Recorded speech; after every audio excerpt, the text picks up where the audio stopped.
అమ్మవారి గుడికనే వెళ్ళాం సార్. మీరు జ్యోతి, ఆ, విజయలక్ష్మి, ఆ, మేమందరం విజయవాడ కనకదుర్గ. కామేష్ ఉన్నా?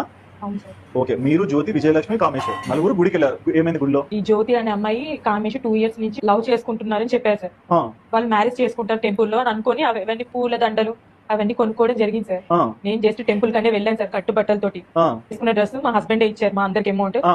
ఆయన పర్మిషన్ అందరికి అమౌంట్ చందాలు ఇస్తాడా ఏమన్నా? చెందాలి కదా సార్ ట్రావెలింగ్ కి charges. Okay, Vijayawada up and down చేయడానికి. ఆ, ఆ, ఆ, ఆ. అమ్మవారి గుడికి అని చెప్పేస్తే బలవంతంగా బలవంత్ మ్యారేజ్ చేసుకున్నాడు ఎవరు కామేష్. ఎవరిని చేసుకున్నాడు? నన్ను చేసుకున్నాడు సార్. నీకు పెళ్ళైంది కదమ్మా?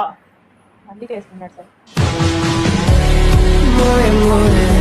I married sir. I have 2 children. మీరు ఇంగ్లీష్ లో చెప్పినంత మాత్రాన ఇంటెలిజెంట్ ఫెలో కారు. తెలుగులో చెప్పినా కానీ నాకు పెళ్ళైంది, 2 పిల్లలు ఉన్నారు ఆ, సార్. ఉన్నారు. మరి ఎవరో వచ్చి తాడి కడుతున్నారంటే ఎట్లా కట్టించుకున్నారు?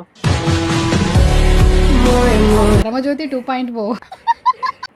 Do subscribe my channel and follow me on my Instagram. Thank you.